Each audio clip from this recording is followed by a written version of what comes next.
Assalamualaikum warahmatullahi wabarakatuh. Alhamdulillah wassalatu wassalamu ala Rasulillah Sayyidina wa Maulana Muhammad ibn Abdullah wa ala alihi wa sahbihi wa muwalah. Teman-teman semua, mudah-mudahan kita senantiasa ada dalam lindungan Allah Subhanahu wa taala. Bagaimana kabarnya semua? Mudah-mudahan sehat walafiat, semua dalam keadaan baik. Amin ya rabbal alamin. Senang sekali pada pertemuan ini Faiz Hazana akan menjelaskan kepada kita hadis terbawi tentang akhlak baik dan akhlak buruk. Kita tahu dalam kaitannya pendidikan, terutama pendidikan Islam, tujuannya adalah membina akhlak. Ruh pendidikan Islam adalah akhlak. Pendidikan bukan hanya untuk mencerdaskan kecerdasan intelektual, tapi yang lebih penting daripada itu, di samping kecerdasan intelektual, pendidikan harus melahirkan kecerdasan spiritual. Sehingga kalau cerdas intelektualnya akan melahirkan orang-orang pintar. Dan ketika cerdas spiritualnya akan melahirkan orang-orang yang benar. Sekarang kita tidak hanya butuh orang pintar, tetapi kita juga butuh orang yang benar. Karenanya dalam hadis terbawi ini kita akan membahas tentang akhlak. Nanti kita akan berikan pengertian akhlak, lalu bagaimana caranya berakhlak, bagaimana Rasulullah SAW memberikan hadis tentang akhlak, kemudian pembagian akhlak, ya. Saksikan videonya sampai habis. Pertama, pengertian akhlak. Kata akhlak merupakan bentuk jamak dari kata khuluq dan berarti tingkah laku, perangai, atau tabiat. Khuluq ini terdapat di dalam Al-Quran ketika Allah Subhanahu wa taala menyatakan wa innaka la'ala khuluqin azim, ya. Sungguh engkau ya Muhammad memiliki budi pekerti perangai yang sangat baik. Itu ayat ketika Allah Subhanahu wa taala memuja, memuji, menyanjung Nabi Muhammad SAW karena beliau yang paling indah akhlaknya, paling mulia budi pekertinya, dan kemudian bisa kita jadikan sebagai uswatun hasanah. Kemudian secara etimologis, akhlak berarti kekuatan jiwa yang mendorong perbuatan secara spontanitas tanpa dipikirkan terlebih dahulu oleh akal. Artinya bahwa akhlak berarti kualitas pribadi yang telah melekat pada jiwa. Dia tidak bisa disetting sedemikian rupa bahwa akhlak ini akan hadir spontanitas. Ketika dia lewat di hadapan orang yang lebih besar, orang yang lebih tua, dia akan membungkuk. Membungkuknya bukan sebuah settingan, tetapi secara spontanitas ketika dia melihat orang yang lebih tua ataupun gurunya, dia akan berjalan dengan menunduk. Kemudian apabila dia berjumpa dengan orang tua atau dengan orang yang lebih tua darinya, dia akan mengucapkan salam. Nah, ini merupakan bagian daripada akhlak yang secara spontanitas keluar dari dirinya karena sudah melekat pada jiwanya. Mengenai hadis tentang akhlak, banyak sekali hadis Nabi yang menyebutkan dan memerintahkan kepada kita umat Islam agar senantiasa memperbaiki akhlak serta yang menunjukkan keutamaan akhlak yang mulia. Bahkan sebelum Rasulullah SAW memerintahkan kepada kita umatnya untuk berakhlak mulia, beliau telah memulainya terlebih dahulu atas dasar dirinya, dan hal itu menjadi salah satu tujuan beliau diutus ketika Rasulullah SAW bersabda, innama bu'istu liutammima makarimal akhlak. Sesungguhnya aku diutus, kata Nabi, untuk menyempurnakan akhlak manusia, untuk menyempurnakan baiknya akhlak. Hadis riwayat Ahmad. Selanjutnya, akhlak itu terbagi menjadi dua. Ada akhlak mahmudah atau akhlak yang baik. Yang kedua ada akhlak mazmumah, akhlak yang buruk. Tentunya keduanya itu akan ada konsekuensinya, ada balasannya. Orang yang memiliki akhlak yang baik, perangai yang bagus, dia akan dihormati oleh orang lain, dia akan disayangi oleh orang lain, dia akan dicintai oleh orang lain. Karena akhlak yang mulianya itu akan menimbulkan mahabbah bagi orang-orang yang ada di sekelilingnya. Dalam kitab Al-Qulil Banin disebutkan bahwa orang yang berakhlak adalah orang yang menghormati orang yang lebih besar dari dirinya dan menyayangi orang yang lebih kecil darinya. Dia menghormati orang tua, dia menghargai gurunya, dia menghormati sahabatnya, dan menyayangi orang yang lebih muda darinya. Jadi kata kunci akhlak mahmudah adalah menghormati orang yang lebih besar darinya dan menyayangi orang yang lebih muda darinya. Akhlak mahmudah ini bisa dikatakan orang yang sopan pembicaraannya, baik perangainya, sopan pakaiannya, murah senyum, orangnya baik, tidak sombong, senantiasa taat beribadah kepada Allah. Nah, ini bisa dimasukkan ke dalam kategori akhlak mahmudah. Adapun akhlak mazmumah, akhlak yang buruk yang harus kita jauhi adalah tidak taat kepada Allah, tidak patuh kepada kedua orang tua, berlaku sombong, dan lain sebagainya yang menunjukkan keburukan dan akan menjadikan dirinya hina di hadapan manusia dan di hadapan Allah, maka itu masuk ke dalam kategori mazmumah atau akhlak yang buruk. Selanjutnya visi Rasulullah SAW. Rasulullah diutus, yang pertama, yang paling terpenting adalah menyempurnakan akhlak manusia, sebagaimana hadis yang disebutkan tadi di awal video saya sampaikan ya, innama bu'istu liutammima makarimal akhlak. Sesungguhnya aku diutus oleh Allah untuk menyempurnakan akhlak manusia. Kita tahu bagaimana Rasulullah SAW ketika diutus dalam kondisi bangsa Arab jahiliyah. Jahiliyah artinya bukan orang-orang yang bodoh, mereka pintar semuanya, tetapi buruk akhlaknya karena mereka menyembah patung berhala. Maka ketika Rasulullah SAW diutus, disempurnakanlah akhlak manusia untuk menyembah Tuhan semesta alam, yaitu Allah Subhanahu wa Ta'ala. Kemudian yang kedua, visi Rasulullah adalah sebagai rahmatan lil alamin, sebagai rahmah kasih sayang untuk semua alam. Islam bukan hanya untuk orang Arab. Islam tidak hanya di Arab, tetapi ini menjadi rahmat bagi seluruh manusia, seluruh alam.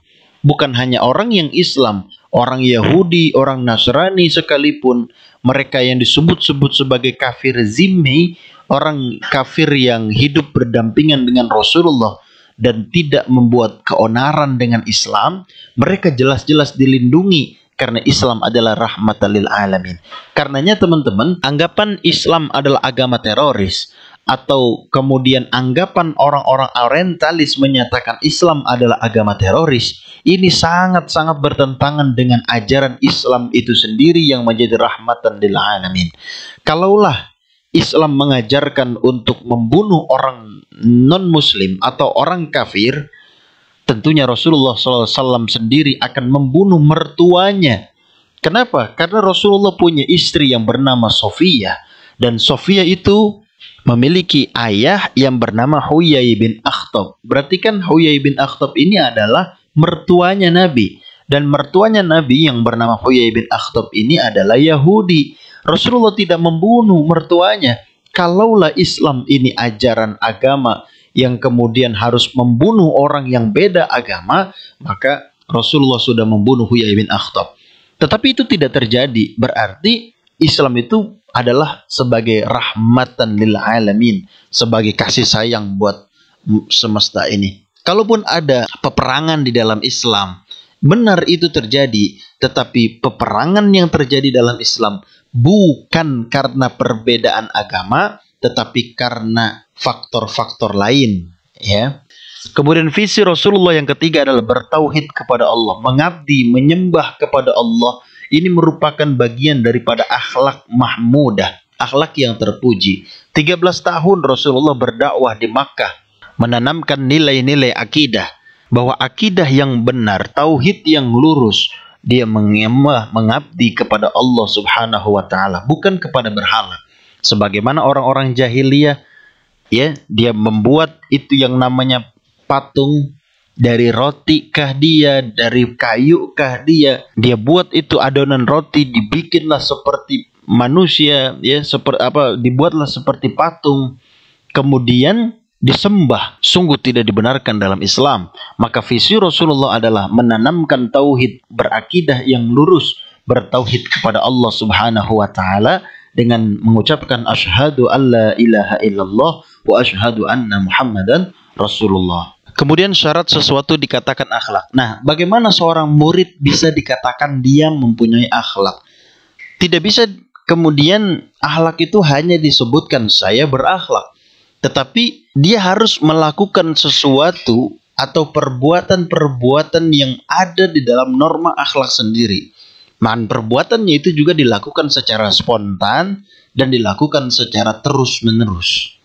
Contoh misalnya sholat sunnah, bersedekah, baca Al-Quran dan zikir, ini juga merupakan bagian daripada akhlak. Nah, nanti kita akan bahas kategori akhlak itu, kepada siapa kita harus berakhlak. Selain kepada manusia, kita juga berakhlak kepada Allah. Maka sholat sunnah, melakukan ibadah, bersedekah, baca Al-Quran dan berzikir, ini juga bagian daripada akhlak. Akhlaknya yaitu akhlak mahmudah, akhlak yang terpuji. Nah, selanjutnya kepada siapa kita harus berakhlak? Yang pertama, berakhlak kepada Allah Subhanahu wa Ta'ala. Kita tahu Allah adalah Sang Pencipta. Allah memiliki hak dan kita juga memiliki hak. Apa hak Allah? Hak Allah adalah ma'bud yang disembah. Sedangkan kita, kewajiban kita adalah abid yang menyembah. Maka pertama, manusia harus berakhlak kepada Allah. Bagaimana caranya berakhlak kepada Allah? Pertama, tidak menyekutukan Allah atau tidak menduakan Allah, tidak musyrik, ya. Kemudian yang kedua, menyembah kepada Allah Subhanahu wa Ta'ala melalui salat 5 waktu. Lalu yang kedua, kepada siapa kita harus berakhlak? Yaitu berakhlak kepada Rasulullah Shallallahu Alaihi Wasallam. Bagaimana caranya kita berakhlak kepada Rasul? Tentunya kita memahami sejarah Rasulullah, kemudian kita beriman kepada Rasulullah, dan yang paling penting daripada itu adalah kita menjadikan Rasulullah sebagai uswah teladan kita, dan kita hidupkan sunnah-sunnah Rasulullah Sallallahu Alaihi Wasallam. Kemudian yang ketiga, kepada siapa kita harus berakhlak? Berakhlak kepada kedua orang tua. Siapa orang tua? Orang tua adalah orang yang melahirkan kita. Berakhlak kepada ayah dan ibu kita, terutama kepada ibu yang melahirkan kita, membesarkan kita dengan kasih sayangnya. Dia besarkan kita dengan cinta dan kasihnya, sampai kemudian kita harus melakukan kebaikan kepada orang tua. Nah, kebaikan kepada orang tua, birrul walidain, merupakan akhlak yang terpuji kepada orang tua. Dalam kaitannya pendidikan, guru kita juga orang tua. Orang yang mengajarkan kepada kita juga orang tua. Maka ada juga akhlak kepada guru. Bahkan disebutkan akhlakmu kepada gurumu lebih utama daripada ilmu yang kau dapatkan darinya. Bahkan teman-teman, pentingnya akhlak di tengah masyarakat kita tidak dilihat berapa nilai kamu, di mana kamu sekolah, di mana kamu kuliah. Tetapi yang pertama kali dilihat oleh masyarakat adalah akhlaknya, perangainya, tingkah lakunya, pakaiannya. Itu yang pertama dilihat oleh masyarakat. Nilainya nomor sekian. Selanjutnya, kepada siapa kita harus berakhlak? Berakhlak kita kepada sesama manusia. Kepada muslimkah dia, kepada non-muslimkah dia, kita harus melakukan akhlak yang baik. Tunjukkan kepada dunia bahwa Islam memiliki perangai yang baik, mengajarkan kebaikan kepada umatnya untuk berbuat baik kepada sesama manusia. Kemudian yang terakhir, kepada siapa kita harus berakhlak? Kita harus berakhlak kepada lingkungan, kepada alam. Kita pun harus berbuat baik. Tidak boleh kita menebang pohon sembarangan. Tidak boleh kita mempersempit jalannya air. Misalnya got-got, gorong-gorong dan lain sebagainya.